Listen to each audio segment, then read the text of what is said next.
Faleminderit kryesues.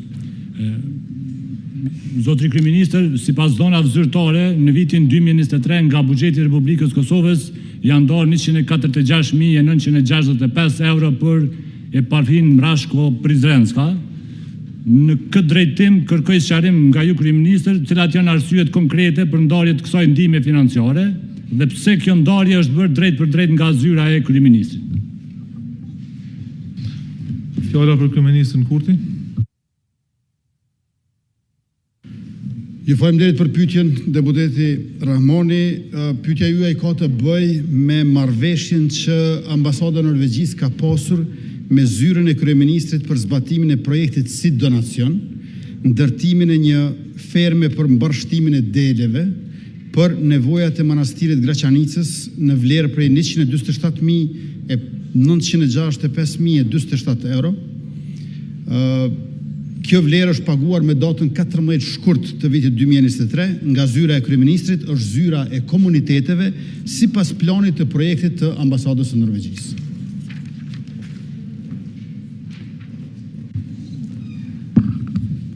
Pyetje plotësuese nga deputeti Rahmoni.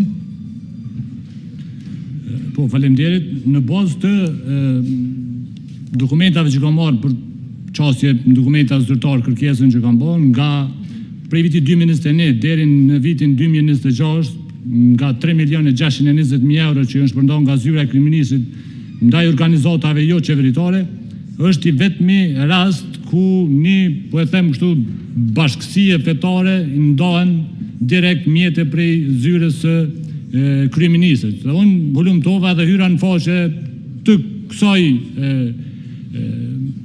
bashkësia, apo si ta quajmë dojqezës, e cila është dhe në ballin aty shkruajke Kosova me to i. Më thonë, një arsyetim rreth financimit apo mbështetjes financiare ndaj dikujt që e mohon shtetësinë e Kosovës edhe që promovon diçka e cila është kundërshtuar vazhdimisht edhe nga Radha për kryeministrin Kurti, nëse dëshon, ka në dispozicion 2 minuta. Po e ritheksoj edhe një herë që bëhet fjalë për projektin si donacion të ambasadës së Norvegjisë, ndërtimin e një ferme për mbarshtimin e deleve për nevojat e manastirit Graçanicës, edhe vlera është pra edhe një herë 147.965.027 euros.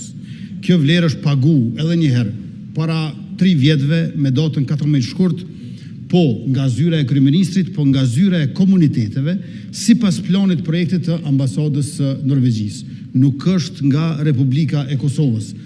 Këtu ngritën edhe disa çështje të tjera, që në fakt janë pyetje të tjera, ndoshta për herën e ardhshme, mbi emërtimet e Kishës Ortodokse Serbe, mandej të infrastrukturës legjislative tek ne, e që shkon drejt te Kushtetuta e Republikës Kosovës, e te propozimi për status i ish-presidentit finlandez Ahtisaari, që janë çështje shumë të gjëra e pyetje të tjera.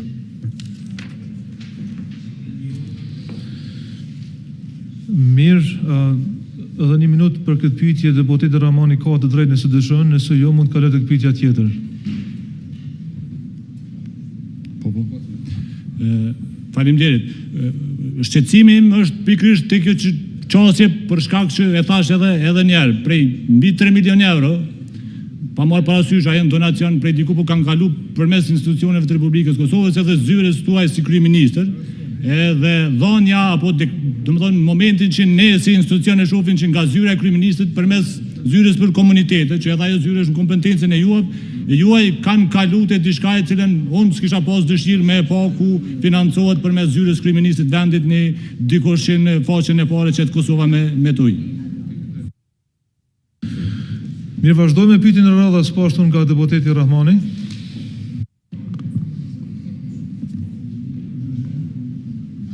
Faleminderit nën kryetar. Sipas dhënave zyrtare, nga viti 2021 deri më sot, fondacioni IPCO i janë ndarë rreth 204.000 euro nga institucionet publike të Republikës Kosovës. Nga kjo shumë, 95.600 euro janë ndarë vetëm nga zyra e kryeministrit. Në këtë drejtim kërkoj sqarim, cilat janë arsyet konkrete për ndarjen e këtyre mjeteve financiare për fondacionin IPCO, në bazë cilit program buxhetor dhe bazë ligjore janë realizuar këto pagesa, a ka pas thirrje publike dhe procedurë konkurruese për ndarje të këtyre fondeve, dhe cilat projekte konkrete janë financuar me këto mjete dhe cili është rezultati i tyre.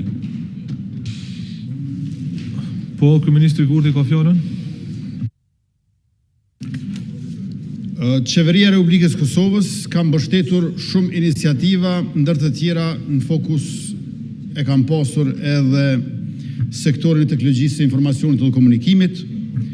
Ngjarjet kryesore të këtij sektori e posaçërisht të inovacionit në vendin tonë, ngjarje që mbledhin lider të mendimit, teknolog, inovator dhe ndërmarrës nga Kosova dhe jashtë vendit, për të hulumtuar dhe diskutuar ndërthurjen e teknologjisë, kulturës dhe ndryshimeve sociale. Në mbledhjen e qeverisë të datës 23 shtator 2024, kemi miratuar në qeveri ndarjen e mjeteve financiare në shumë prej 219.000 euro për organizimin e forumit ekonomik në Paris dhe promovimin e teknologjisë së informacionit me qëllim të tërheqjes së investimeve në kuadër kësaj fushe përmes organizatave lidere gjatë javës së tikut, ICT Sinviem. KOS ICT 60.000 euro, Growth Tank 45.000 euro, paketa sponsor general, pastaj Dokutek 60.000 euro, Tek Park Prishtina 10.000 euro dhe qendra ndërkombëtare për bashkëpunim ekonomik dhe social, CICES franceze 44.000 euro. Ndërkaq në mbledhjen e datës 19 shtator 2025 kemi ndarë mjetet financiare për të garantuar vazhdimsinë e platformës më të rëndësishme kombëtare për inovacion dhe zhvillim digital, me rast KOS ICT 37.300 euro, Dokutek 35.600 euro, Growth Tank 20.200 euro dhe shfrytëzimi i hapësirës së Tek Park Prishtina 7.900 euro. Faleminderit. Ndonjë pyetje plotësuese, zot Ramani? Duket që po, regjia fjalën. Faleminderit kryesues. Fakt pyetja ishte bëj direkt me çështjen e financimit të fondacionit IPCO dhe tu e marr parasysh edhe diskursin politik që kemi pasur shpesh herë edhe këtë kompani e kemi kategorizuar në njënën prej këtyre oligarkëve ose mbështetësve të partive politike të caktuar, edhe më boni shumë përshtypje ky financim edhe kjo mbështetje kaq e madhe ndaj IPCO-s.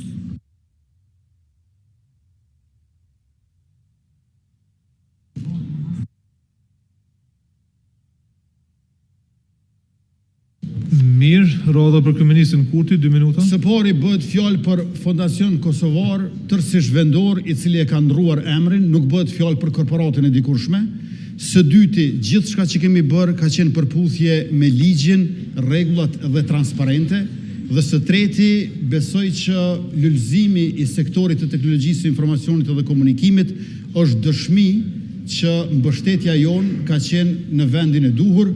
Sa për informacion, në Kosovë kemi diku rreth 20.000 inxhiniera softverit dhe zhvillues, në rreth 1.500 kompani të cilat mbi 80% produkteve i eksportojnë, dhe sa për krahasim, bujqësia bën pjesë 7% në bruto produktin vendor të Kosovës, ndërkaq sektori i tikut 6%.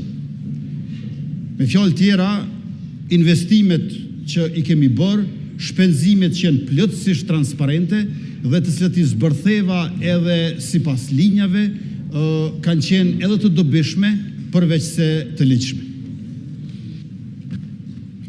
Mirë, duket që Eman Rahmani dëshon të shfrytëzoj të drejtën për mbyll diskutimin për 1 minutë.